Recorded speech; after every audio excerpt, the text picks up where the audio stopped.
Hello et bienvenue dans ce nouvel épisode du podcast SEO Wedding Star, le podcast SEO pour les prestataires de mariage qui en ont marre de dépendre du bouche à oreille ou de mariage.net et qui ont envie d'attirer leurs clients grâce à leur site web. Aujourd'hui, ça va être un épisode un petit peu spécial parce que il y a quelques jours, c'était notre anniversaire de mariage. Ça faisait un an que qu'on s'est mariés. Et du coup, j'ai fait un petit post sur Instagram pour expliquer un petit peu nos choix de prestataires, présenter nos 4 prestataires coup de cœur et expliquer ce qui avait été décisif dans notre choix. C'est un post qui a très bien marché et je me suis dit que ça pouvait être intéressant d'en faire un épisode parce que si j'avais voulu raconter tout en détail sur Instagram, ça aurait été un carrousel hyper long. Donc j'ai été obligée de synthétiser et il y a certaines idées que j'ai quand même envie de vous expliquer et d'entrer un peu plus dans les détails. Donc voilà, je me suis dit que ça pouvait être l'objet d'un épisode et donc c'est de ça qu'on va parler aujourd'hui. Donc ça va pas être uniquement axé sur la visibilité, sur le SEO, le site web, mais ça va être un peu plus sur le business d'un prestataire de mariage dans un sens un petit peu plus large. Donc voilà pour cette petite intro.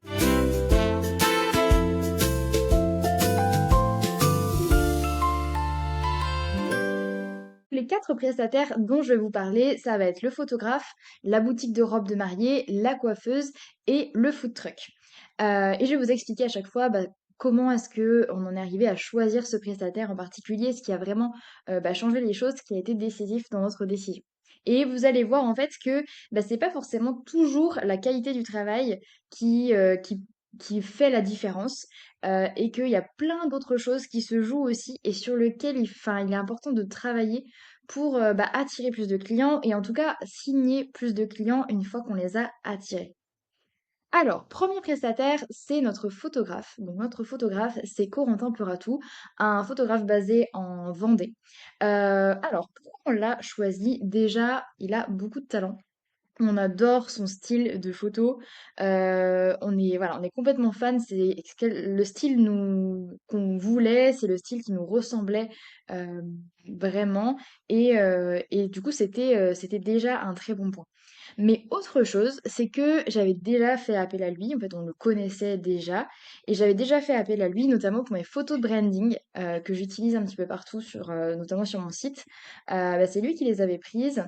Et c'était ma première séance photo avec un photographe comme ça pour mon activité. Et du coup, il m'avait vraiment mise à l'aise. Ça s'était super bien passé. Il a ce don de nous détendre quand on est un petit peu stressé, de nous faire prendre des pauses avec lesquelles on est à l'aise aussi. Et voilà, j'avais vraiment beaucoup aimé l'expérience.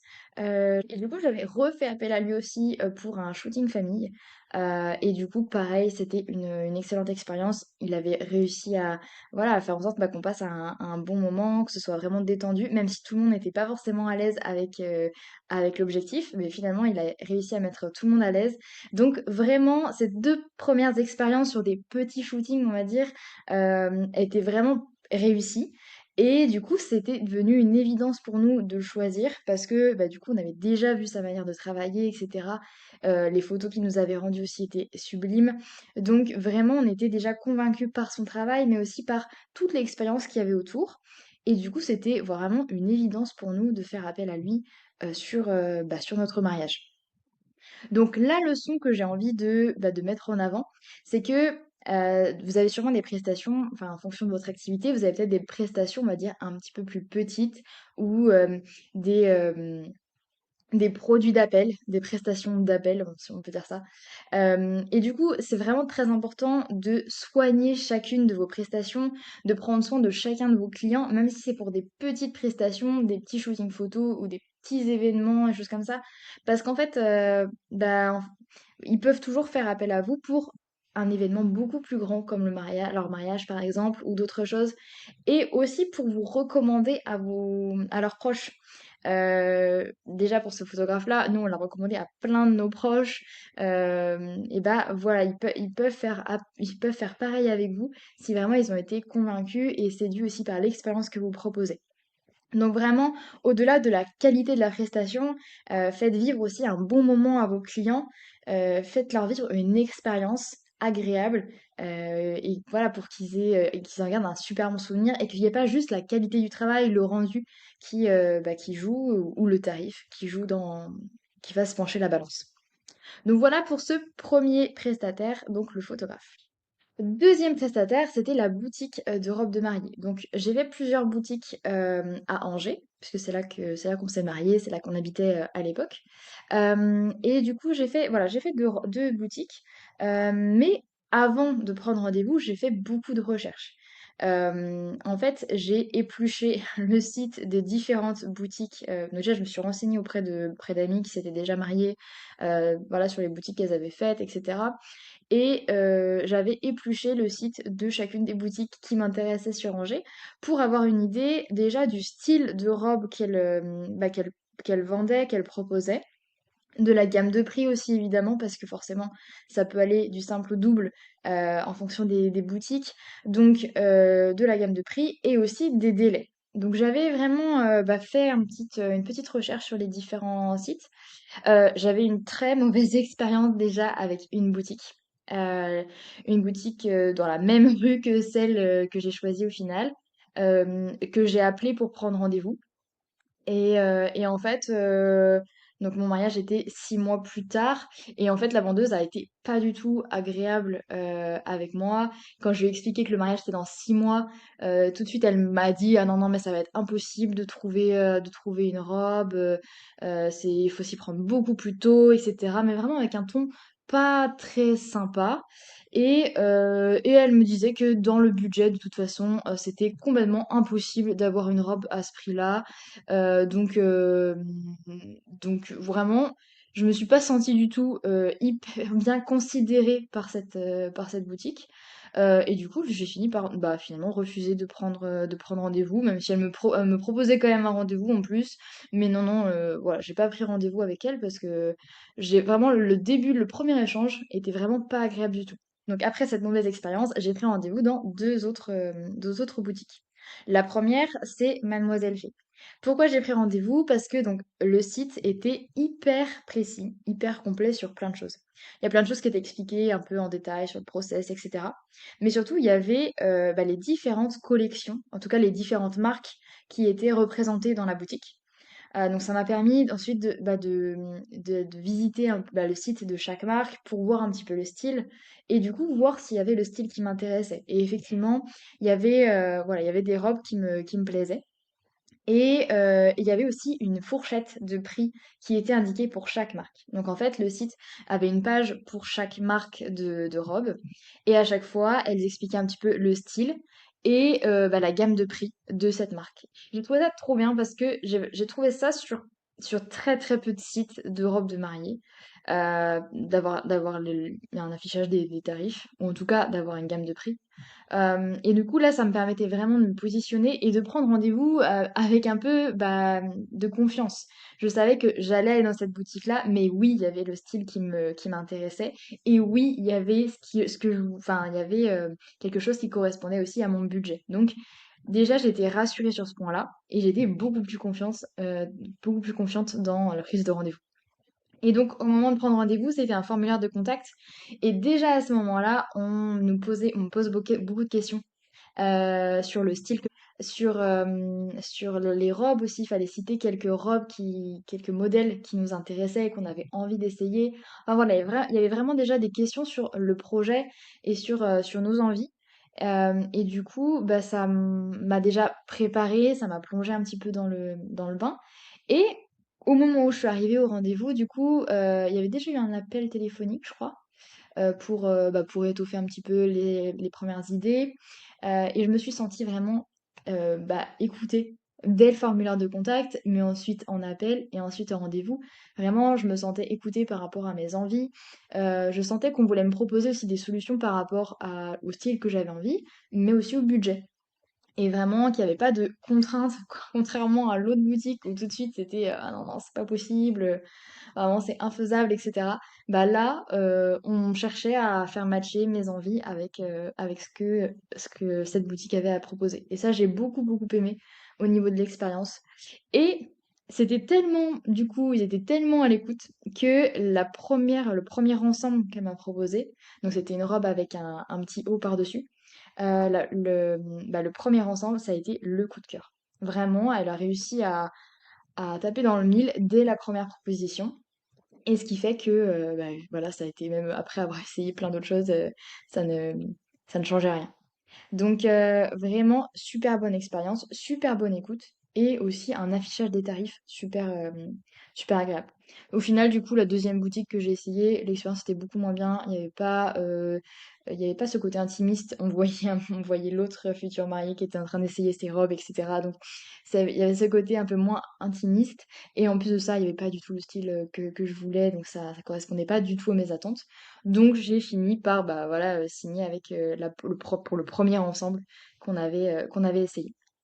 La leçon que je peux en tirer de tout ça pour votre business de prestataire de mariage, c'est d'avoir un site qui présente les choses en détail, qui donne un maximum d'informations à votre cible, à vos futurs clients, parce que on a besoin en fait, surtout pour un événement aussi gros que le mariage, où on se pose un tas de questions, on prend 47 000 décisions à la journée. C'est hyper important bah, justement d'avoir les réponses aux questions qu'on se pose.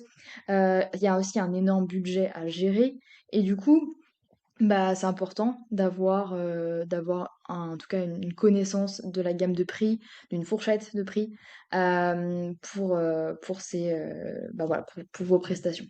Donc vraiment d'afficher sur votre site un maximum de détails sur bah, l'expérience que vous faites vivre, sur ce que vous proposez, même si vous êtes une boutique de robes de mariée, n'hésitez pas à mettre des photos de modèles, de citer les marques que vous vendez, ou en tout cas des créations que vous avez réalisées. Enfin bref, donnez un maximum de détails et ça va pas du tout faire fuir vos clients. Au contraire, ça va plutôt rassurer et convaincre de sauter le pas. S'il n'y avait pas eu autant de détails sur les prix, etc., je pense que j'aurais pas pris rendez-vous dans cette boutique-là, parce que dans mon idée, c'était une boutique hors de prix. Et vraiment, voilà, j'aurais pu passer à côté de cette boutique et du coup de cette robe qui m'a tant plu. Donc voilà, affichez un maximum de détails sur votre site. C'est hyper important pour rassurer bah, vos futurs mariés. Troisième prestataire, du coup, c'était la coiffeuse. J'avais une idée très précise de ce que je voulais parce que bah, j'ai les cheveux bouclés et du coup, je voulais absolument avoir les boucles apparentes, mais des boucles naturelles. Je voulais pas qu'on me lisse les cheveux pour ensuite me les reboucler, ce qui m'est déjà arrivé quand j'étais invitée à un mariage et que j'avais fait appel à une coiffeuse. Donc, c'est ce que je voulais pas. Je voulais vraiment des boucles, mes boucles naturelles et du coup, avoir un chignon bouclé. Donc j'ai épluché énormément de sites de coiffeurs, de comptes Instagram aussi, de coiffeurs, de coiffeuses pour pour pouvoir trouver une coiffeuse qui avait l'air de s'y connaître en cheveux bouclés, parce que c'est pas le cas de tout le monde. Et j'ai trouvé donc Apolline qui a fait plusieurs réalisations, qui en tout cas a mis en avant plusieurs de ses réalisations, et notamment des photos de chignons qu'elle avait réalisées pour d'autres mariés avec des cheveux bouclés et du coup des boucles qui paraissaient naturelles, qui avaient l'air d'être leurs cheveux, voilà, leurs boucles naturelles. Et du coup, ça correspondait vraiment au style dont j'avais envie. Et grâce à ces photos, à ces réalisations qu'elle a mises en avant, bah, du coup, j'ai pris rendez-vous chez elle pour faire un essai et du coup ensuite pour le chignon le jour J. Et, euh, et pareil, encore une fois, comme pour la boutique, finalement, je me suis sentie très écoutée. On a eu un appel avant de se voir pour bah, justement qu'elle comprenne un peu mes envies, mes inspirations, etc. Je lui ai envoyé des photos d'inspiration. Et du coup, elle m'a tout de suite rassurée, vraiment dans sa manière d'expliquer les choses. J'ai senti qu'elle maîtrisait euh, bah, les cheveux bouclés, que c'était quelque chose qu'elle avait l'habitude de travailler. Et du coup, euh, et du coup, je me suis sentie bah, entre de bonnes mains et j'ai pu lui faire confiance pour l'essai. L'essai m'a beaucoup plu, il y avait quelques petites rectifications à faire, mais pareil, elle a été hyper à l'écoute, hyper flexible aussi voilà, pour me rassurer et tout. Donc, elle a été très très gentille et le jour J, ça s'est super bien passé aussi. voilà, elle était très agréable, même dans sa personnalité, c'était super agréable de passer ce moment avec elle. Donc vraiment, voilà, un coup de cœur encore une fois. Donc c'est le troisième coup de cœur prestataire. Donc la leçon que je peux en dégager, c'est important de mettre des photos récentes de vos réalisations, de vos créations, etc. Parce que c'est important que votre site, votre compte Instagram, votre fiche Google, elle soit à jour par rapport à ce que vous proposez et ce que vous savez faire actuellement.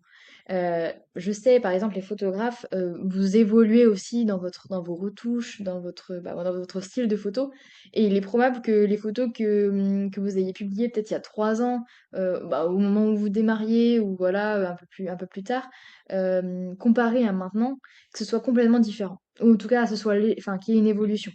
Donc c'est important vraiment d'avoir des photos récentes pour montrer à vos futurs mariés ce que vous proposez actuellement. Et vraiment que ce soit au plus proche de la réalité.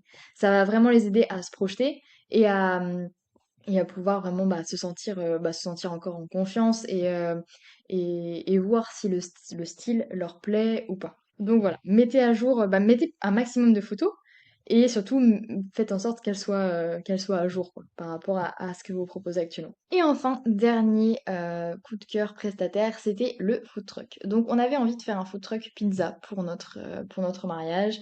Et du coup, on a fait une recherche pour trouver les food trucks autour de chez nous et il n'y en avait pas des masses. Il n'y en avait pas des masses, mais il y en avait quelques-uns qu'on a contactés qui étaient voilà, plus ou moins longs.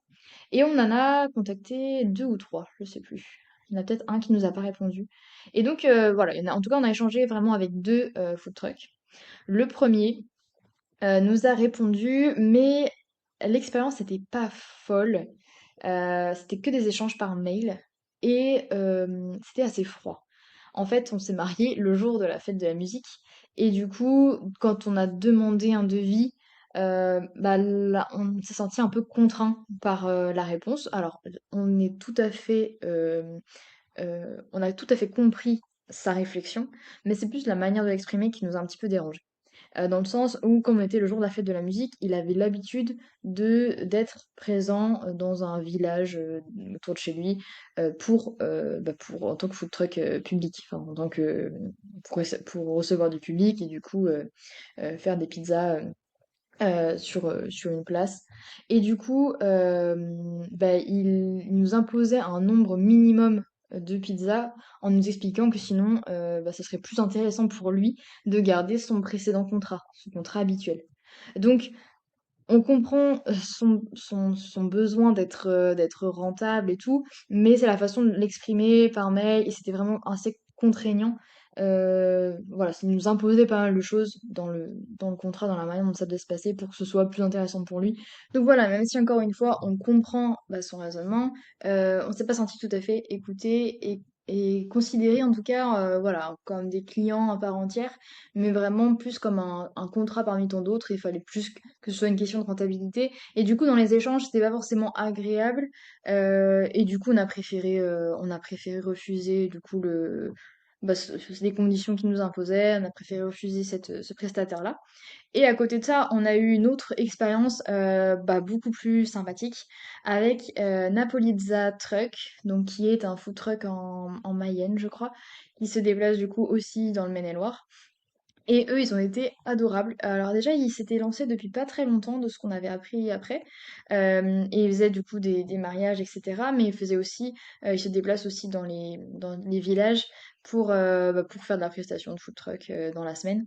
Et du coup, donc, quand on a échangé avec eux, ils nous ont envoyé la carte, etc. pour qu'on choisisse les pizzas qu'on avait envie de proposer. Donc on pouvait en choisir maximum 4 types de pizzas. Et on pouvait même créer nos propres recettes. Donc si on avait une envie particulière d'une pizza ou de créer une pizza signature, en fait on pouvait leur demander de nous créer une pizza avec des ingrédients qu'on avait envie. Donc c'était super intéressant. Enfin voilà, les propositions étaient très intéressantes. Il y avait aussi des recettes très originales par rapport à ce qu'on avait l'habitude de trouver dans les pizzerias. Et c'était surtout avec d'excellents produits italiens. Vraiment, ils se faisaient importer leurs produits directement d'Italie et c'était des produits d'hyper bonne qualité. Donc vraiment, déjà la prestation en tant que telle était très intéressante, vraiment qualitative. Et les échanges étaient aussi hyper fluides. On sentait qu'ils voulaient bah, vraiment nous laisser le choix, qu'ils étaient très à l'écoute de nos envies, etc. Et ils nous ont aussi proposé bah, de venir goûter les pizzas sur place dans la semaine, au moment où ils étaient présents dans les différents endroits. Nous, c'est ce qu'on a fait à plusieurs reprises. On a dû faire 2 ou 3 dégustations. Et du coup, à chaque fois, ils ont été hyper arrangeants, hyper commerçants aussi. Par exemple, une fois, ils nous ont offert une bouteille de vin pour accompagner la dégustation. Enfin voilà, il y avait vraiment des petites attentions qui étaient bah, super, super touchantes, qui rendaient l'expérience encore plus agréable. Et puis, vraiment, ils étaient adorables, ils étaient discrets, mais en même temps, il y avait un contact super, bah, vraiment super sympa. Des personnes super sympas. Ça a été un très bon moment du coup passé avec eux à chaque fois et même dans la manière dont on organisait le jour J, c'était aussi super fluide parce que voilà, ils étaient aussi à l'écoute de comment on voulait que ce soit présenté, etc. Et puis ils étaient force de proposition, ils étaient disponibles pour le service, ils étaient 3 le jour J pour qu'il y ait quelqu'un entièrement dédié au service et que du coup il y ait toujours des pizzas sur la table, etc. Donc vraiment Heu, adorables. Vraiment dans leur personnalité, ça a été, des personnes avec qui on s'est très bien entendu, avec qui les échanges étaient super agréables et dans la manière d'organiser aussi, c'était hyper fluide, donc hyper rassurant pour nous, en fait. On sentait qu'on pouvait leur faire confiance, leur confier, l'organisation, le service et cetera sans avoir à s'en occuper et du coup, c'était un stress en moins, une charge mentale en moins, c'était hyper agréable de travailler avec eux. Euh, donc, la leçon, tout simplement, soyez sympa avec vos clients, en tout cas avec les personnes avant même de signer. Soyez aimables, soyez souriants, faites-leur vivre un bon moment. En fait, ça se joue quand même pas mal au feeling, les prestataires de mariage, en tout cas surtout ceux qui vont être là présents le jour J. S'il n'y a pas un bon feeling, si on s'entend pas avec le prestataire, bah en fait, on va pas choisir parce qu'on n'a pas envie d'avoir quelqu'un avec qui on s'entend pas le jour de son mariage. Donc du coup, soyez vraiment sympa et c'est pas forcément essayer de faire copain-copain, mais en tout cas qu'il y ait une bonne entente, voilà, que ce soit amical quand même avec les clients et qu'en tout cas ça fasse vivre un bon moment et qu'on ait envie de vous voir le jour de son mariage. Voilà, les futurs mariés choisissent pas uniquement une prestation, un prestataire, mais ils choisissent avant tout une personne. Et ça, faut vraiment pas l'oublier. Donc, il y a la prestation qui compte, ça, il y a aucun doute là-dessus.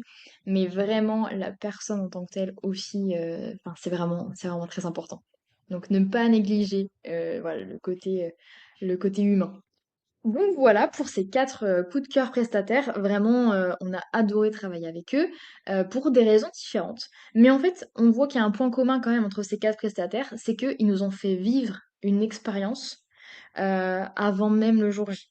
Dès les premiers échanges, à chaque fois, on s'est sentis écoutés, rassurés et il y a eu un feeling avec chacun de ces 4 prestataires. Donc vraiment, faites vivre une expérience à vos clients. Ne misez pas tout sur la qualité de votre prestation, mais vraiment cherchez à faire vivre un bon moment. Parce que, en tout cas, nous, on a un très bon souvenir de ça, mais l'organisation du mariage, c'est un moment agréable quand même. Donc, ce serait dommage de gâcher ce moment avec une expérience client pas agréable.